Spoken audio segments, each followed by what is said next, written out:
পবিত্র মাহে রমজানের অনেক অনেক শুভেচ্ছা সবাইকে। আশা করি সবাই ভালো আছেন। আসসালামু আলাইকুম। আজকে তৈরি করব ফুলকো ফুলকো লুচি।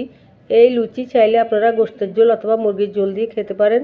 প্রথমে একটি বাটিতে স্বাদ মতো লবণ দিব, অল্প কিছু জিরা ধনিয়া, হালকা মরিচ গুঁড়া, ধনেপাতা কুচি, কাঁচামরিচ কুচি, অল্প কিছু ঘি দিয়ে, অল্প কিছু পেঁয়াজ কুচি দিয়ে প্রথমে মশলাগুলি মিক্স করে নিব। এরপর অল্প পরিমাণ ঠান্ডা পানি দিয়ে দিব।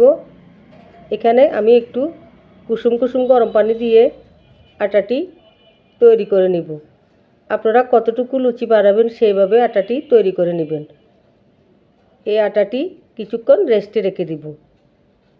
এরপর একটি বেলুন দিয়ে গোল গোল করে লুচির মতো বেলে নিব।